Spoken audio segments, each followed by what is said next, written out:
So just as a kind of a quick introduction for those of you who are unfamiliar, Desmond O'Hagan was born in Germany and raised in the US. He enjoys working in several media, but his primary focus is pastels and oils. He's always challenging himself and has translated that into a fulfilling career in fine art, encompassing several one-man shows and participation in group exhibitions in the US, Japan, China, Canada, and France. He's achieved eminent pastelist status in the IAPS and is a member of their Masters Circle. He's also a master pastelist with the PSA and is listed in Who's Who in American Art. He's won several awards in national and international exhibits, including the IAPS Convention exhibits Prix de Pastel Award and Southwest Art Magazine's Award of Excellence twice at the Windows to the Divine exhibitions in Denver, Colorado. He's also won the George Innes Jr. Memorial Award from the Salmagundi Club in New York City. So please welcome Desmond O'Hagan. I'm going to turn it over to him by making him the host. If I can find his little square in here. Where is Desmond's little square? We have so many people in here now. Oh, there you are.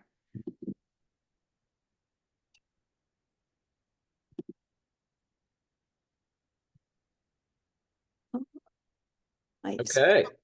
But I need to make you actually I need to also make you, how do I do that?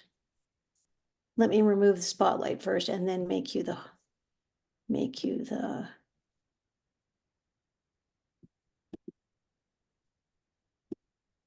and then. I think I can do it from here. Let me check. You should be able to do everything now. Yeah. I'll just pin there.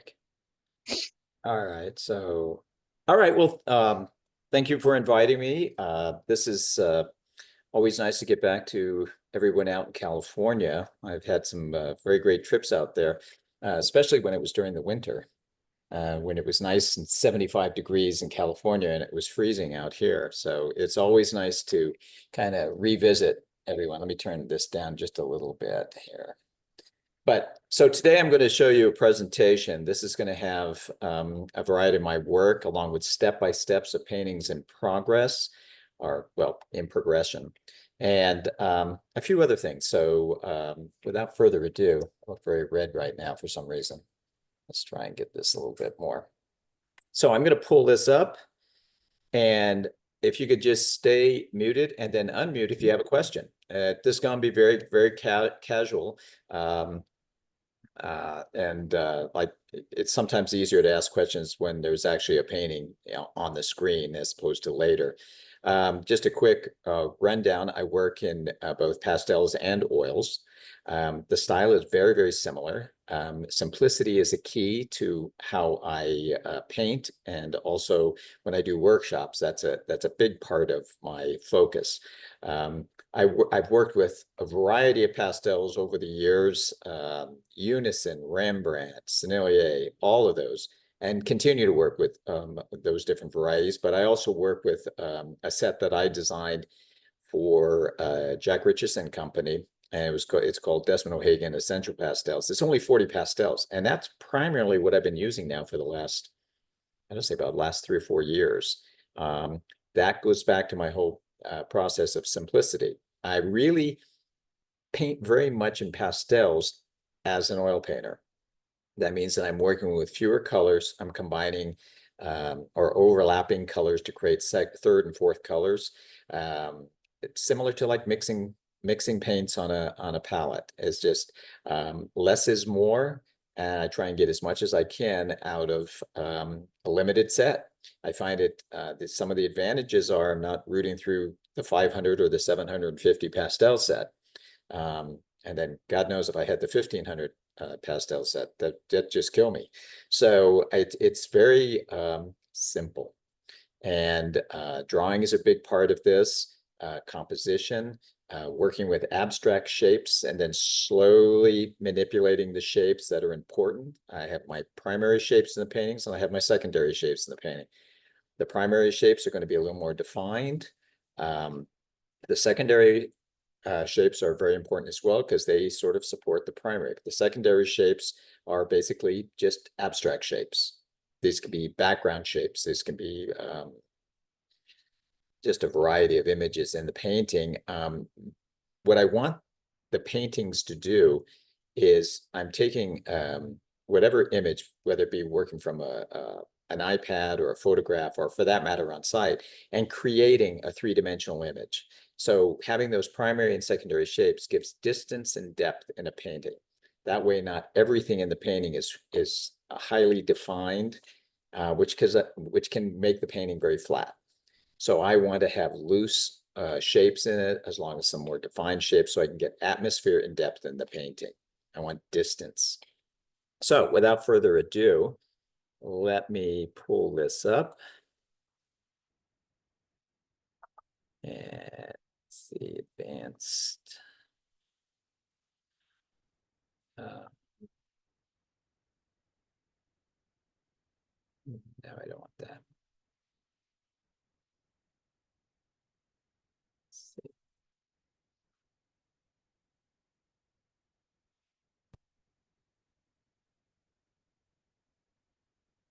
see. Just do a little bit of adjustment to crop out a couple things I don't need.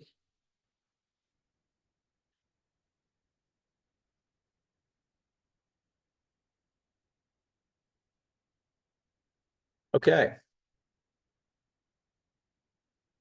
We'll start off. There, like I said, there's going to be a series of paintings, pastel paintings, and then I actually will show you a few oils, but some step-by-steps as well. This is my highly organized pastel box. Everything is numbered and carefully placed everywhere. So this gives you a pretty good idea of my organizational skills, which are very minimal. I was asked one time in a workshop, when was the last time you cleaned that box? And I said, I think it was in the late 90s, early 2000s. So it's due for a cleaning. But anyways, I am basically, surprisingly, even though this looks pretty haphazard, is that I divide my pastels in values.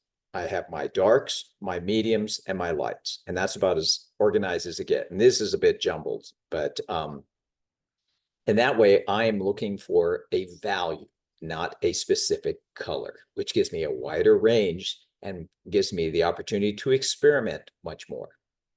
So just to let you know about the process a bit. This is a painting in New York. Warm and cools. You'll notice farther back in the painting, it becomes a lot looser. That way I'm trying to create distance and depth in the painting. This was actually a demo I did at one of the workshops.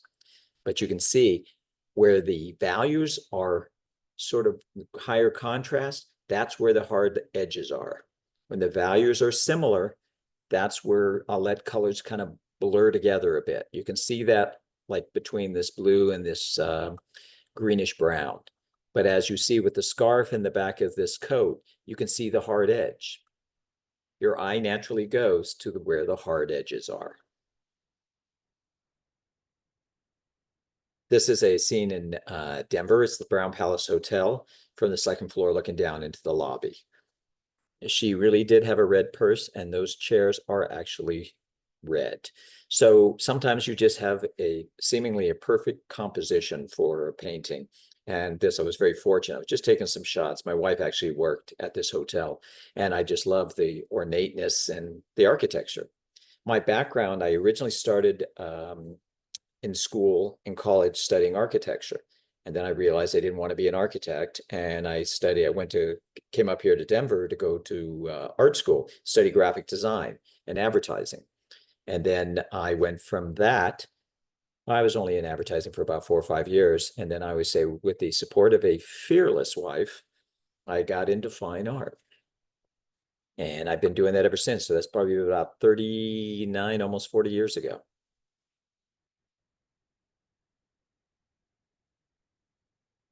When I mentioned about abstract shapes, you can see as you go farther back in this painting, these are just shapes, strokes of color. As I get closer to the three figures in the front here, I have a little more definition. And you'll notice even still, the second child is very much just a shape because she's in shadow. She's somewhat secondary in this picture. This is in France, actually. This is in a pool hall. Not having to paint everything in the picture is so important. You don't see all the little wires hanging with these lights. Loosen up. Let the viewer's eye interpret the detail that's only loosely implied. Make them work a little bit for it.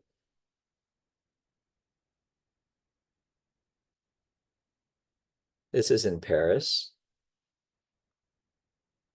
A couple students, probably right after a wine bar, I suspect. You'll notice that the buildings in the background are very, very loose. Because if they were really defined, they would immediately come forward. And that would flatten the image. So I'm leaving those loose and just implying detail.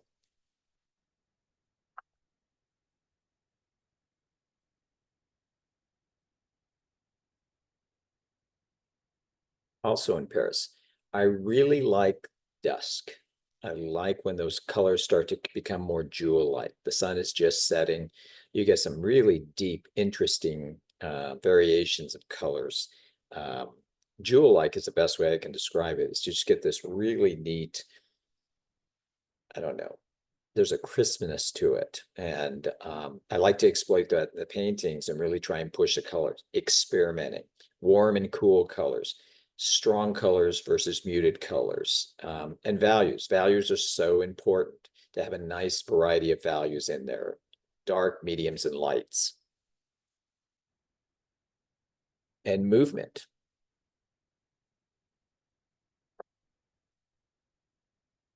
As you probably guess, I love the urban scene. There's something very exciting and energetic about painting the city. These are complicated paintings. The problem is if you're working from photographs as much as you can, I mean, it's hard to get traffic to stop for a couple hours so you can paint on site. So you're working from photographs and whatever digitals, is you get given so much information in a photograph that you have to actually edit. You have to figure out what's important and what's not important. So editing, what you leave out is actually more important. And so I really try to simplify it. And once again, with little hits up hard edges, strong bits of colors, that tends to help focus the painting. This is also in Paris, and you'll notice the areas where you don't see a lot of definition is where you see the values are very similar. And I don't really even draw in any of the wheels on this car because that's not really what I would see if I was standing on that corner. Because what I'm going to see is all the lights coming on, some of those deep shadows. So I'm not looking for definition in areas that I don't need to put it.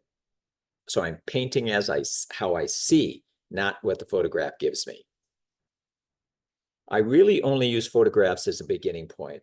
Then I tend to jump off and experiment with color and then kind of move on from there. So for what I'm really gathering from, say, a photograph or a digital image is just some ideas of values, some structure, and contrast. And then I'm just going to start experimenting.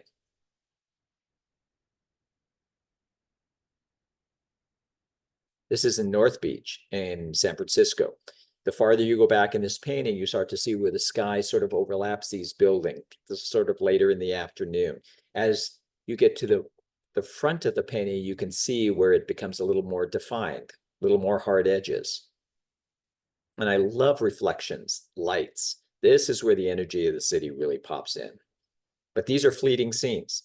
It happens for a few seconds, then they move on.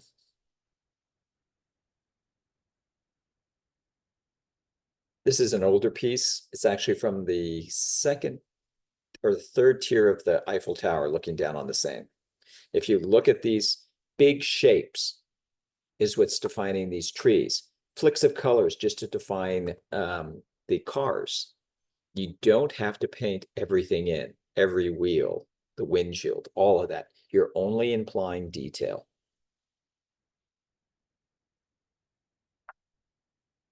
It's in London. Carving out buildings using the sky behind.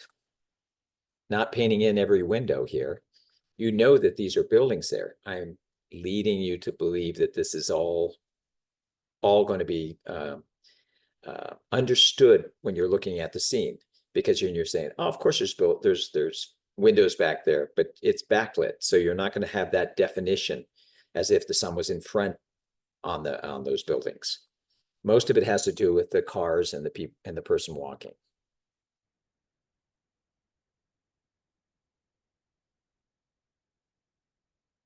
This is in actually southern France.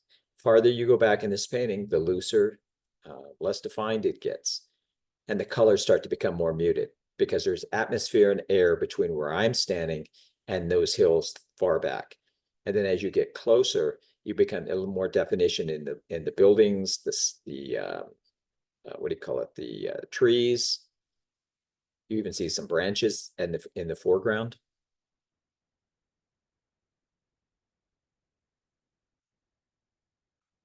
This was a fun one because the actual photo reference for this was just basically almost black and white. It was just blotches of color. So I could figure out where the buildings were, but a lot of this was experimenting, really pushing color. And that's the kind of a feel I'm, remembering when I took the picture and where I was standing, and that deepness in color is just so much fun. The lights were just coming on in the building. This was on one of the bridges in Paris, and you just get that feeling of, oh, it's just fabulous saturation of color. And so that's what I wanted to achieve, but I couldn't get that from the photograph unless I had somebody, professionally take the photograph, set up on tripod. So this was really experimenting with abstract shapes, really emphasizing the movement among the people. I'm not painting their eyes in, their mouths, their ears. They are just figures. They're basically silhouettes because they're somewhat backlit. So combining those abstract elements, creating a representational painting is a great deal of fun, but can be very, very challenging. So this is a typical example of a photograph that I'd be working from. I'm just shooting like this. I'm not really concerned about getting a lot of composition. That all comes in in the painting phase. So I'm just taking shots. I think there's something to be gained from this. So going from this to this, as you'll notice that I moved the car closer to the people, simplified the background, took a few of the cars out. But this is what I'm looking for. All I'm looking for is information in the photograph to be able to kind of run with it in the painting. So we'll go back. So essentially I have all the elements I need, but I'm not painting faithfully from this image. I'm trying to compose. And so I felt the first thing was to pull that car on the right over, just give it a little more of an interesting composition and eliminate some of those cars in the background. Still kept in the bus, and I have the guy on the bicycle. But sense of movement, darks and lights, all of that, very, very important to keep the painting on track. This is where we used to walk our dog, and it's kind of an ugly old concrete and steel bridge over a small stream that goes through a neighborhood that's near ours, but a fairly mundane scene. What I was interested in this scene was the contrast between the color of snow in shadow and the color of snow in sunlight. So I had an option to kind of play with that. Everything else is a bit secondary. So this is what I came up with. Really emphasizing those blues and turquoises, purples, in the shadow of the snow, and then all that warm light hitting the snow in sunlight. And then everything else is basically trying to support all that. But that was the reason why I took the picture. That's what sort of jarred my interest. So we'll go back. Kind of mundane, but you can see interesting paintings everywhere. It's just how you end up using it.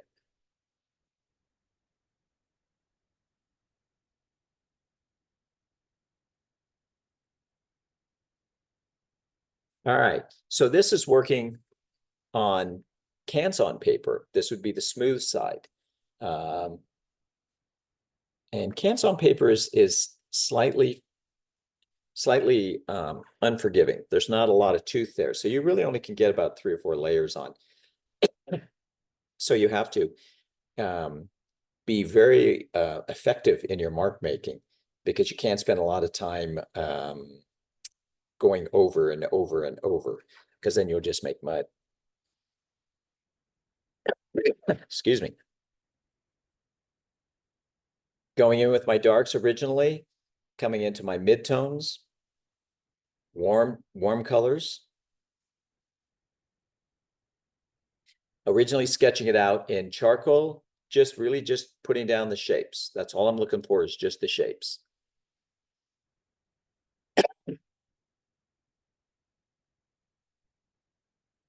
Start to define the cars or trucks, SUV, some of the foreground.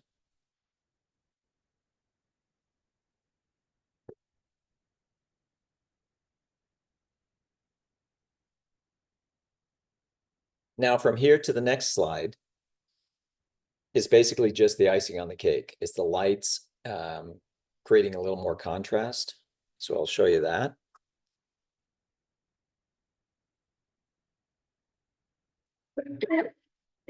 Sorry, something went down wrong there.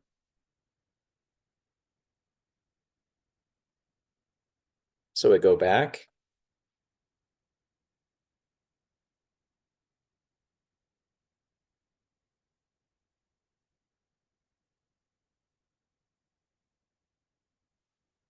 Excuse me, I'm gonna log off for just a second, get some water here. Let me see. Let me go back.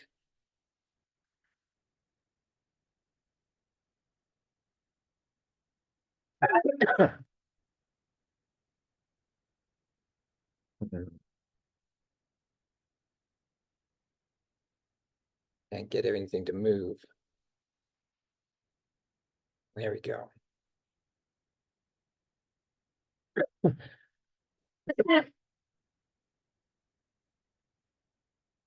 So give me a second here.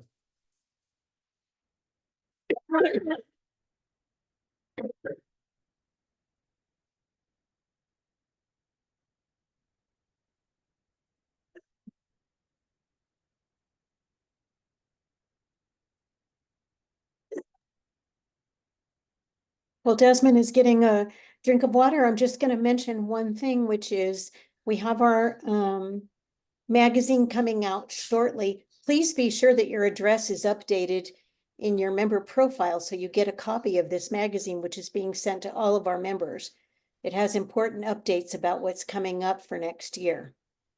Okay, that's it. Okay. Let's try and get back here. Okay. Sorry about that. It's kind of, I was drinking some tea and it went down wrong. Okay. Okay. So this is a little town, darks and lights, bright colors, obviously, intense colors, a lot of muted colors. Playing with strokes. The areas where you'll notice that the values is very, very similar, not a lot of hard edges. Where the values are very much in contrast, that's where the hard edges are.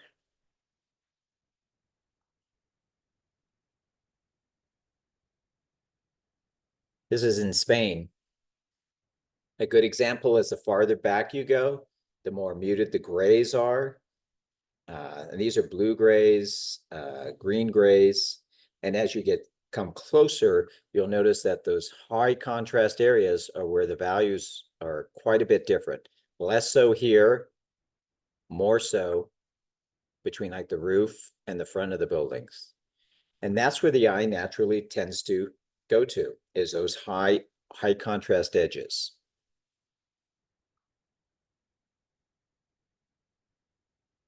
This was a scene in a coffee shop here in Denver. I had this one actually up on Facebook as a post, and it was really funny because people were doing giving me narrations of what they thought was going on in this scene. And one of the funniest ones I thought was they thought that this girl was breaking up with him by text, which I thought was really funny. But and obviously 25 years ago, these people will all be reading books. Now you see they have laptops. So maybe a version of what's going on in our contemporary times.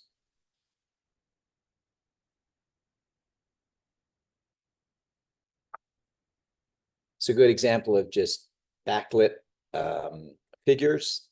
And you can see not all the branches are drawn in on these trees in the background, leaving these very, very abstract, along with much of the cars along the side of the street. It's just working with abstract shapes to create a representational image.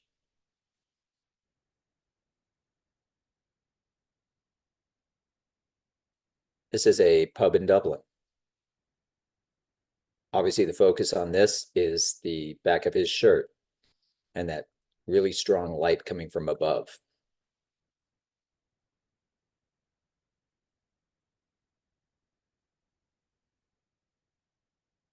This is up in the mountains here in Colorado. Working with lots of color here to create these backlit clouds. Purples, greens, oranges. Looks like there's blue in there as well.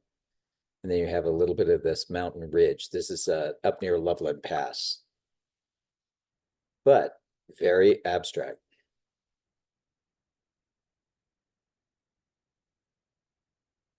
And this is Glenwood Canyon, the farther back, less color, less defined, but not painting every little branch and every bit of little tree, keeping it very much abstract. Let the viewer interpret that detail.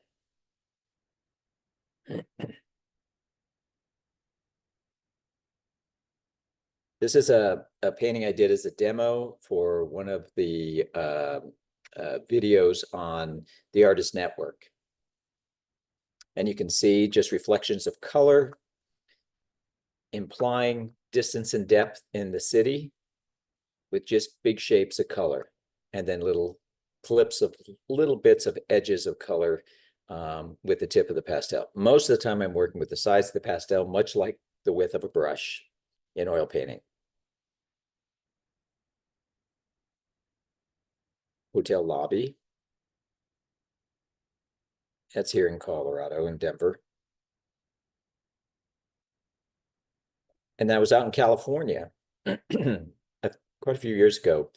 And I did a whole series of the ocean when I got back. And it was 10 pastels, 12 by 12, and then 10 oils, 36 by 36.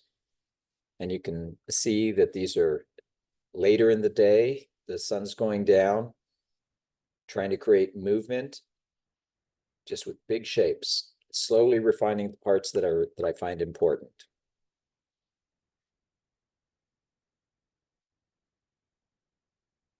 Power of the water hitting. Since I'm living in a landlocked state, I always love painting water and getting a chance to see it when I'm out in California.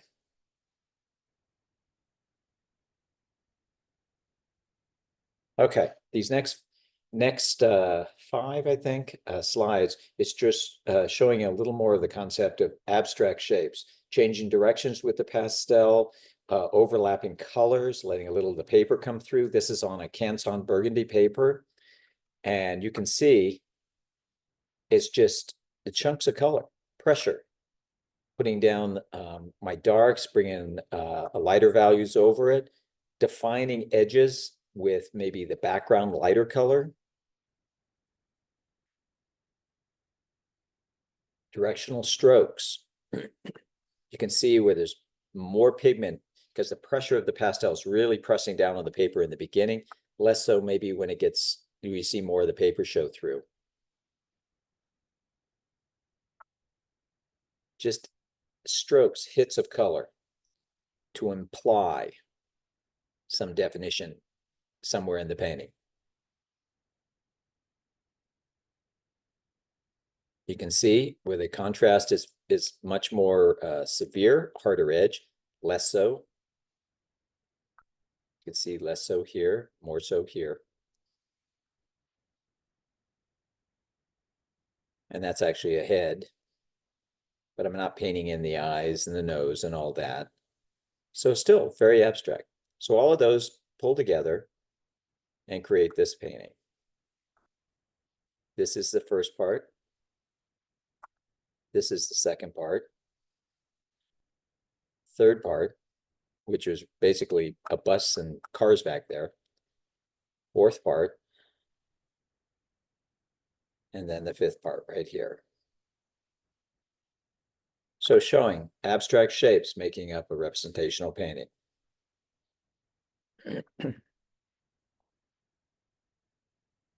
One of our Colorado winters, using the sky to carve out these trees. Hits of light coming through the trees onto the snow. We have this sidewalk here.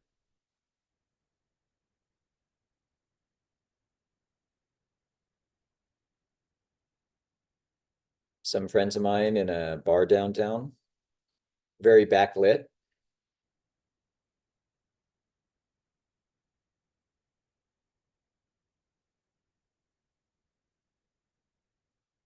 This was out in, oh, where was that? In California. And it was in just south of Los Angeles. But I remember showing this slide in a presentation, and people interpret different things in paintings, which makes that so much fun. You see so many things with figures and everything. But this one was especially kind of funny because someone asked me if this right here on the left side was Darth Vader, because you can see the helmet. And it's really, her hair was just a kind of like some kind of a bob cut. But say, oh, they actually saw Darth Vader in one of my paintings, which I thought was kind of funny. Anyways, light coming in the windows late in the day, just strong contrast. And movement, people moving around.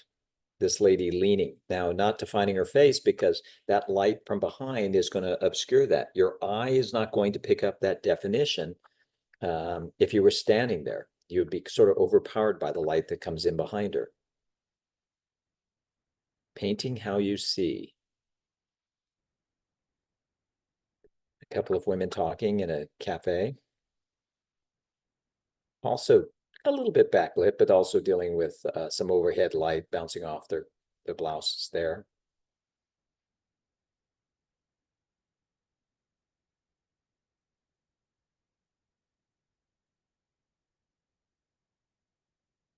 I like this one for the fact that people are looking in different directions, and you have these cars outside right up on the near the window, and I like the elevated view looking down on it. It's kind of gives it a different perspective.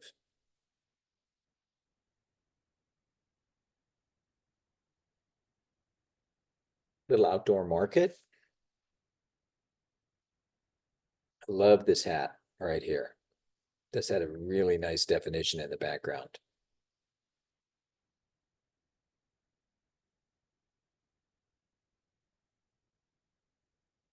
Okay. So in the last few years, I've been actually working with UART 600. So it's kind of a medium texture paper, and go in with charcoal with a bunch of shapes. It doesn't need to be perfect, but I just want to be able to make sure that I have the figures kind of where I want them to be.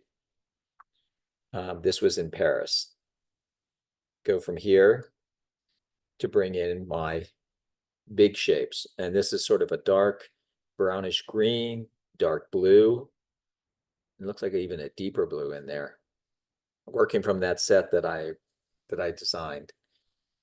So this is like the foundation. It's a bit of like the anchor at the beginning of the painting, is to get those big dark shapes in and don't lose them. I think one of the problems can be that you start to put more color on and you start losing your dark shapes, and then everything becomes sort of a medium value. So you want to make sure you establish those dark shapes and then hold on to them. Obviously, you're going to have some overlapping color, but you don't want to obliterate them. Working on the foreground. So I'm working from dark to light. Once I put the dark shapes in, then moving into the midtones. And that's really where most of the experimenting goes. That's where I really want to pull out some ideas of maybe testing colors. I have a strip of paper next to this actual painting, and that's where I'm experimenting with overlapping colors.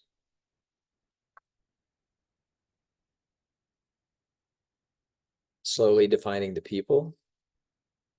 And now the difference between this slide and the next one is basically going in with the lighter colors and creating a little more of the contrast. I also add more color to the street because I felt it was a little too deep.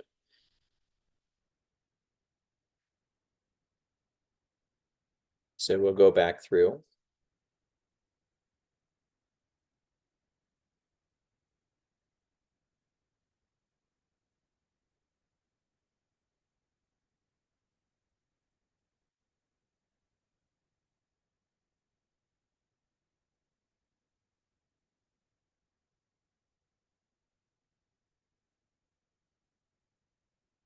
Movement, changing light, just giving enough information to kind of capture that scene.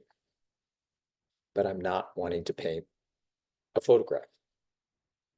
Feel free to ask any questions if you have anything through this. I did a show in show in a gallery in Santa Fe. And so I had a one person show there, and it was called Contemporary New Mexico Landscape. So I was taking what I felt were interesting later in the day images of New Mexico. I lived there for 10 years before I came up to Colorado. And I always remembered some of these really fascinating color combinations. So, but mostly towards dusk. When the sun's directly above, it's pretty kind of just dusty and dirty, and there's not a lot of contrast there. But when you get a little closer to a little later in the day, you get some really deep, interesting colors. And I was really pushing colors and really pushing the abstract shapes. So this is an example, and this is chamisa plants, which are very prominent and very well, they're everywhere. So yellow, yeah. Oh, Jean is asking if you primarily use soft and medium pastels, or if you use any hard sticks like new pastel, and how do you keep your dark foundations from getting murky from dust from the lighter colors? Like, how do you keep dust from the lighter colors from migrating onto them? Basically, I'm working vertically. So I'm tapping the paper as I'm going through, and that keeps it pretty clean. Not working with new pastels or harder pastels, all soft pastels. And that tends to work for me pretty well, actually. Okay. And then Becky's wondering how you get reference photos in cafes and bars and close quarters. Yeah. How are you able to be subtle with your phone and get people to not be noticing you and not happy with you? Well, it is actually it's a trick to be able to do that. I have a few guidelines, and I talk about that in the workshops. Is that when I go into a place, whether it even be local, I always go up to somebody who's in charge, whether it be the bartender or the hostess, and I go, "Oh, just love the architecture in here. Do you mind if I take some shots?" Inevitably, they always say yes. So now that we have digital cameras, you're not wasting film. Always take a couple pictures of something else, the window, the ceiling, all of that. People automatically peg you as a tourist. And then you turn the camera and start taking some pictures of people, and then always take pictures, a couple pictures of something nondescript afterwards. So you're just doing like this. We are fortunate that we do live in an age where everybody's taking selfies and they're taking pictures of their food. So it is less traumatic as it was 30 years ago, especially when you had a camera with a big lens on it, and people, it can be very intrusive. But you have to be careful because people still get even a little nervous about people taking their picture. But you just have to act like a tourist and never tell anyone you're an artist, because that opens up a whole door of questions. So, where are these paintings going? All that kind of stuff. So you just basically go in and just say, you mind if I take some pictures? And if anybody protests, there's always another picture to take someplace else. And that even goes for taking pictures outdoors. Take a few pictures, let the people walk into the frame of the picture, take a couple pictures. When they walk out, take some more pictures. And I've had people apologize for getting in the way of my shot when they were the intended victims, I guess, of the actual shooting. So you have to be kind of cagey, play a little bit when it comes to the psychology of it. Is you don't want to walk right up to a table and start taking picture of people eating. You really want to do is act like a tourist. That kind of neutralizes you a bit, and people lose interest. If you're uncomfortable with doing any of that, take a friend into a restaurant and take pictures of your friend, but just slightly move the camera over their shoulder and take pictures that way. There's always ways and tricks to get some good shots, but just never put yourself in any kind of danger, and any kind of confrontation. So just go in there, and you can kind of read a room pretty well if people are all involved. Years ago, now this is back when I had my, regular camera, 35mm camera, and I was in the north part of Ireland, and I was with my dad and my uncle, and we stopped at this pub, and it was out in the country, and I said, well, I'll get some good shots in here. And my uncle says, well, let me talk to them first. So he walked in before me, and I was standing behind him, and he walked up to the bartender. He says, do you mind if, he's my nephew from the States, do you mind if he takes some shots in here, and or take some pictures in here? And the guy goes, hang on a second. And he leans over and he said, let me talk to the bar, talk to the people at the bar. And so he leans over, and I could hear him talking to them. And then he leans back up, and they all grabbed their beers and all walked into the next room. The bar was basically empty. And I was like, geez, what's this about? And turns out a lot of them were IRA, and they thought it was possibly part of the government or whatever, that I was there to take pictures of them. So years ago, it could be kind of dicey. So you had to be really, really careful. Thank God my uncle was there, because I could have gone in there and taken some pictures, and it could have been a problem. So you have to be careful. That's the main thing. There is always another photograph to take. It's not just that place. So you really want to make sure that you're comfortable and everybody's okay with it. But it is easier now than it ever has, because everybody's taking pictures of everything. I mean, we live in the most photographed society ever. And if you're taking pictures with your phone, make sure you turn the sound off on the phone so you don't hear the clicking. Yeah. And just act like a tourist. That's my advice. And this is just one person's opinion on this. Don't think this is the rules for everybody. And of course, I don't cover any liability if you guys get in trouble doing this. So, but anyways, it's kind of nice to be able to do interior scenes by getting some shots. I was just over in France, and same thing, act like a tourist, taking pictures, and got some really good images that way. So back to the New Mexico landscape. And these are 12 by 12 squares, really playing with, I mean, basically, this is definitely more of an expressionist approach to the landscape. Loose, very expressive strokes, and really playing with contrast and color.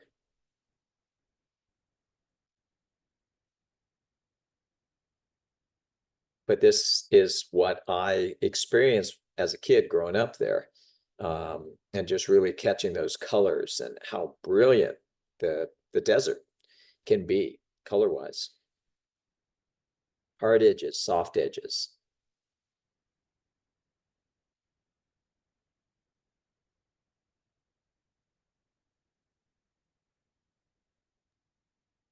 And are you keeping in mind one focal point or something else with your abstracts?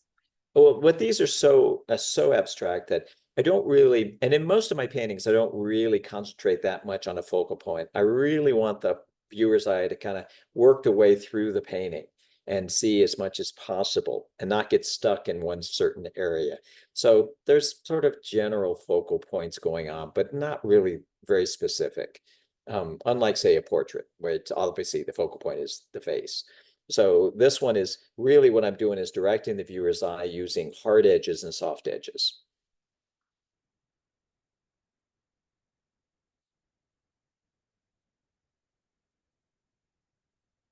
But really playing up more of an expressionist approach to the landscape.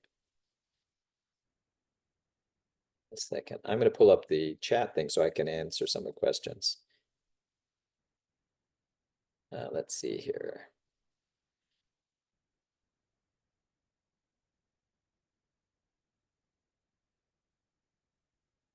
Yes, these actually from Doug Wagner. These um, there's a lot of pressure with the actual pastels. And I've noticed that the whoops, where did I go there? Let me go back.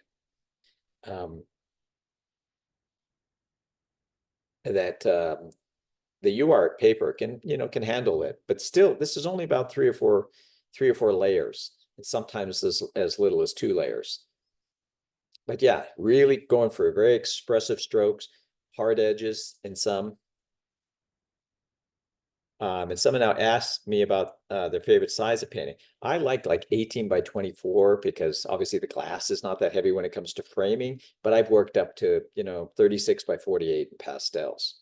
We are limited somewhat because of just from a framing standpoint, you have just a huge chunk of glass.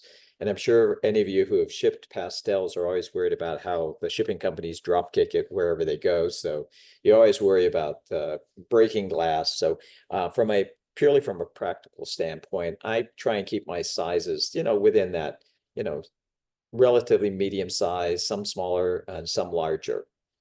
24 by 36 is also a size I enjoy working with. Okay. Okay. Let's see. Let's go back here. Yeah. Okay. So this next is just a little short video of a demo in progress. And this shows you, you can see I'm working with the sides of the pastels and then the tips, edges.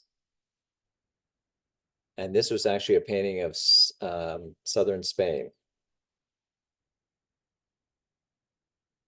Still a very abstract approach. And you can see on the left here, the bottom tray is darks. The two in the middle are medium values, and the one at the top is all the lighter colors.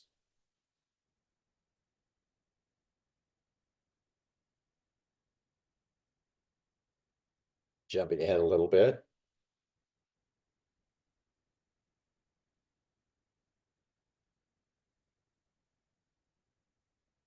Creating those hard edges.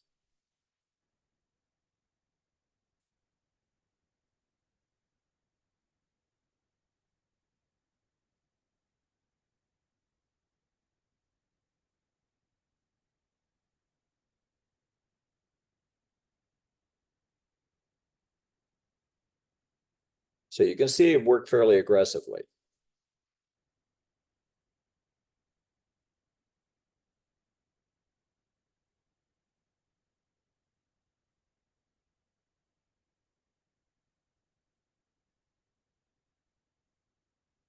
It's always important for me when I'm doing demos to have my right ear as large as possible in there.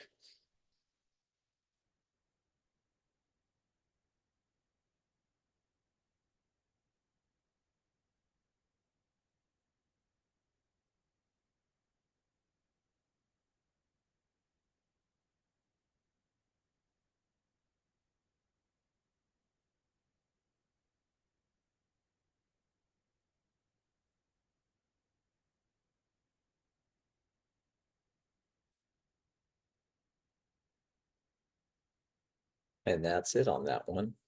So move on here. So a big part for me in painting is critiquing throughout the process.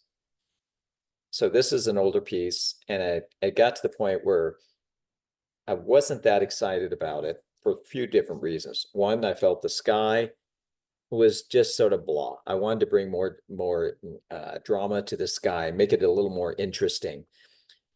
Colors I wanted to warm the colors up a little bit. The actual reflections of the headlights, I thought were stiff, not very interesting, although accurate from the actual photograph. So I adjusted everything that I talked about, and I came up with this. Brought some more clouds in here, give it a little more interest, a little heaviness to the sky. Brought some warmer colors into the trees and some of the building, and redrew and repainted the reflections of the headlights, which gave them just more character in the stroke. One thing I notice a lot when it comes to many of the paintings I see today is there's less character of strokes. They're basically sort of filling in the space with color, but they're not showing character strokes, the pressing down a pastel, letting up a pastel. It's like you see a lot of it where it's just the strokes become very predictable. There's no flair or style to it. They're just filling the paper up with pastel. And I think that should be more of a concentration on bringing character to your strokes. You can see that with like painters of like Sargent and Sorolla. They just didn't put paint on a canvas. They showed character and uniqueness to the strokes. So going back.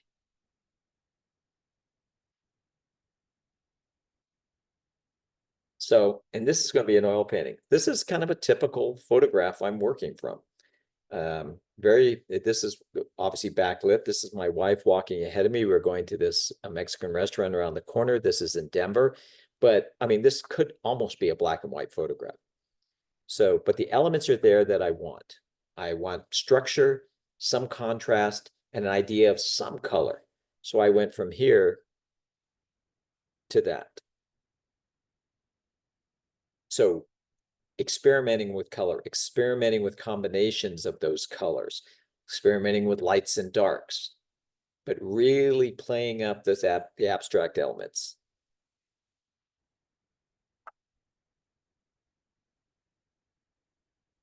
I think that's a Winchell's donut, an old Winchell's Donuts that I don't think it was even in operation. But you can see how much you can push from just a not a great photograph and make it that much more interesting. There are three contrasts that I work with. Values first, which is so important. You want to have those, good darks, mediums, and lights in the painting. Then you have color intensity, strong colors versus muted colors. It doesn't have to be 50-50, but just have like a balance in there. And lastly, temperature, warm and cool colors. If my painting is overly cool, it's not going to be as interesting as if I bring some warm tones into it. Same if it's too warm, bring bring in some cool colors.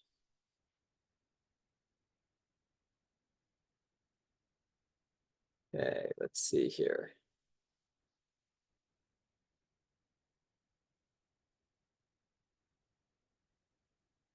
Sort of, just a building along one of the main streets in Denver. Let's go from here to this. Really playing up texture of the paint, shapes, lost and found edges, sense of movement with cars.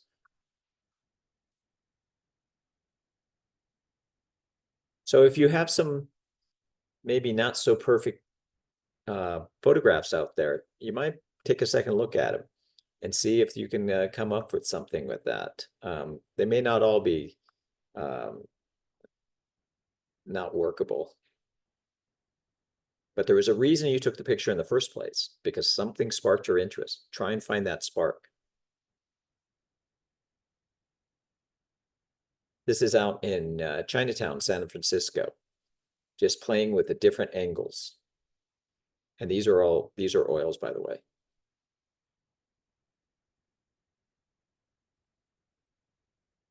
This was in a little drugstore coffee shop type thing.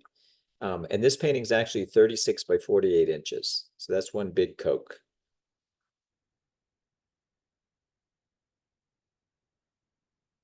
Downtown Denver at night. Mostly just abstract shapes. Desmond, Ann Sanders is wondering, for the bigger paintings that are pastels, are you using a separate set of larger sticks? Nope, same size sticks. When you turn a pastel on its side, I mean, you're looking at roughly what, 2.5 inches?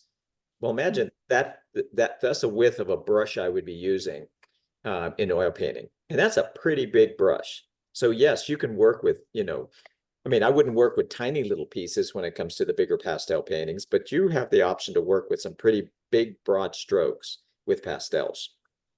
Mhm. Jean Myers says, brilliant. S.A. Kushinka says, amazing. And Lisa says she really appreciates seeing the photo reference that inspires you, but also how you're not a slave to it. It's Yes, really good information. absolutely. Good point. You don't have to paint. I mean, basically, if you paint everything that's in a photograph, you're just recreating a photograph. You're not actually doing a painting. And you can tell, I mean, and you can also say where photography is so misleading. When you're taking scenes of, say, of a landscape, most of the time the camera is going to be concentrating on the trees, the darker shapes that are in the foreground, and they throw the sky into white. Now, the sky is never going to be white. I mean, it's going to be lighter colors in some areas, but you can tell when somebody is faithfully copying the photograph is they put their painting and they use the lightest color possible in the sky. And it's just because of the way the camera has read it. I always advise when you're taking pictures of landscapes, take a picture of the actual scene and then take a picture of the sky with just a little bit of the foliage on the bottom to show how a little more accuracy and what the depth is of the sky. But next time you're in a show, take a look at landscapes, see how many people have used like white, light gray in the skies. Even if it's a gray sky, there's going to be definitely more, there's going to be more color there. The two colors that I don't use when it comes to pastels, and for that matter, well, somewhat for oils, but is I don't use black in pastels and I don't use white. Neither of those have any color in them. They're just tints and shades. So if you're reaching for a white pastel, you've already moved beyond the color spectrum. So you always want any stroke that goes on your paper to have some color in it. Now, we used to use black years and years ago before they had dark, deeper color pastels. What you do is you put black down and then put another color over the top to kind of deepen that second color. Now we have so much available when it comes to darker pastels. So you don't need a black pastel. Now, it probably doesn't show up when you're looking at these scenes because, the contrast when it comes to digital. But so every stroke, hopefully, when I put on a canvas, has some color in it.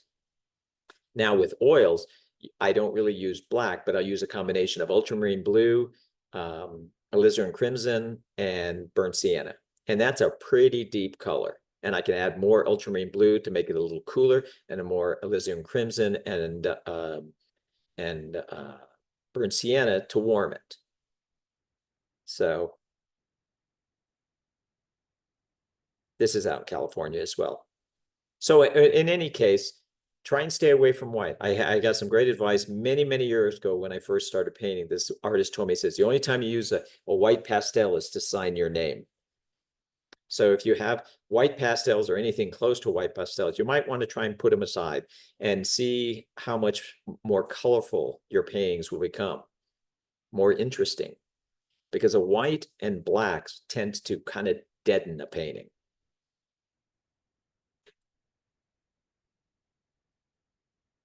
This is in Scotland.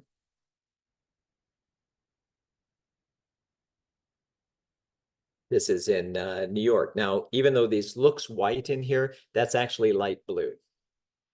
And only because with digital, you're having it backlit, so it's a little more contrasty there. And that's Radio City Music Hall in the background. This is about 36 by 48. But you can see my approach to oils and pastels are identical. This was from a landscape show I did. This is a large painting as well. This was for a magazine article, and it was basically talking about the simplification of a scene. So when I'm actually looking at scenes and thinking about what I'm taking pictures of, this is kind of where my brain's going for simplifying the actual subject matter. Some contrast, some color, some shapes, but nothing more defined than that. And then that's when I immediately start thinking about how that painting is going to form. This is sort of the simplest stages. Kind of a thumbnail, I guess. Working with charcoal, not implying every little detail. Now you obviously know that there's volume there to his head, but I'm not showing a hard line all the way around. It just works better because there's so much light hitting it. This one, great contrast, darks and lights. A friend of mine from many, many years ago, and she was Italian and Slovakian or something like that, but she had great lights and darks. Just a few paintings left here. These were some Russian painters, and this guy I think is Pasternak. But the idea of painting in shapes as opposed to painting actual, definition, it is just not unique to me. These are the people that I really like their paintings. Look how the whole collar, I mean, this is one just big shape and shape here. His definition is obviously in the face and a little bit in the background drapery. And of course, the lines in the front of the shirt. Less is more. Whistler, using the background to carve out the actual shape of the figure.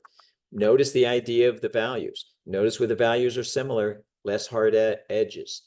Values are more contrasty, harder edge, softer edge, even softer in here. So Desmond, Linda is wondering, first of all, she says her favorite aspect of your work is the composition, and she's wondering where you learned that. And Francesca is wondering if you ever paint in plein air.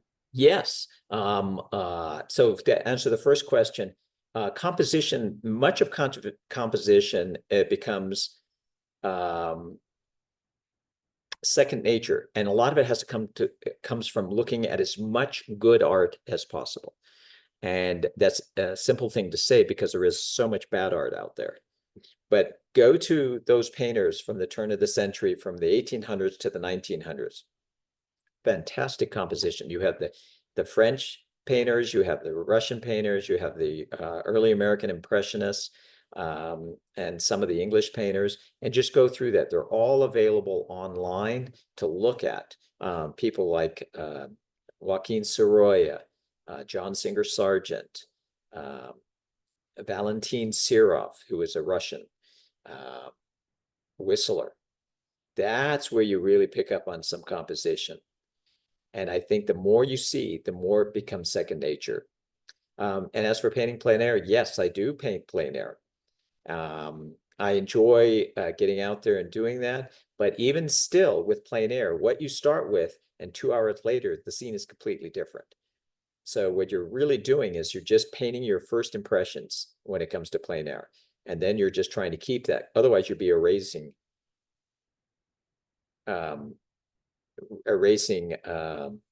shadows and lengthening the shadows on the course of a day. So remember, it's what you start with and where you go to is very different when it comes to plein air.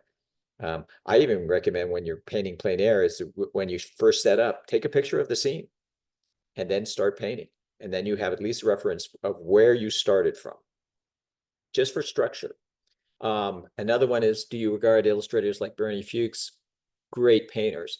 Yeah, see some great painters. When I was in advertising way back in the in the Dark Ages, these were people that we really loved to see. And he's actually he's doing more fine art. I think he's in his late 80s at this point. But yeah, there was guys that they had technique, but also they had character in the strokes. That was such a big part of that.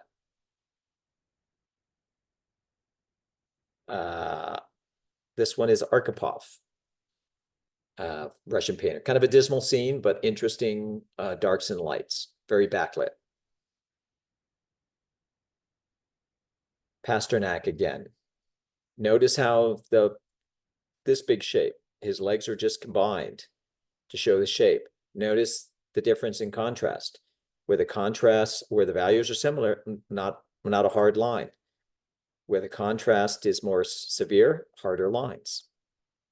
That is a way of focusing the viewer's eye into the areas that you want them to see. Soroya, painting a rose with just big shapes. The rest of this, I think this is like a little camel statue or something back here. But notice he doesn't put much detail back there. This is where he wants the viewer's eye to go. Beautiful painting. And then as somebody asked about plein air, I think it's important to do plein air. Get out as much as you can. But don't do this. Anyways, so that is it. Let me see. All the Wyeth, NC, Andrew, and Jamie. Somebody also mentioned about some great painters. Yes. So let's stop sharing. And I'm back. Let's see. So any other questions? Let's see, I'm gonna turn this light off. Seems kind of bright.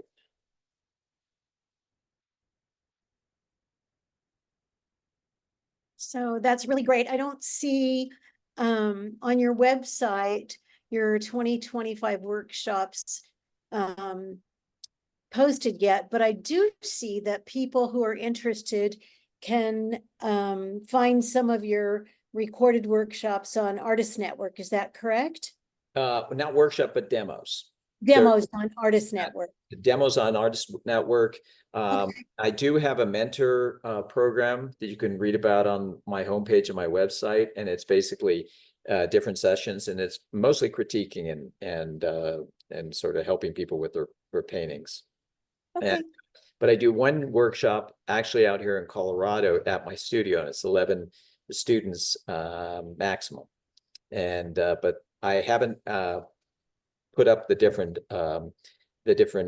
workshops that are going to start in 2025. I do have an upcoming workshop in California. Oh, okay. It's in Camarillo. Camarillo. Camarillo. And it's through SCIART, SCIART, which is the Channel Islands. I will have that up on I think it's on my homepage right now. So that gives you more information. And that's 17 people max. And that's a 2-day workshop. Just to let you know. And I think the signups are brisk at this point. So we're hoping to fill that one.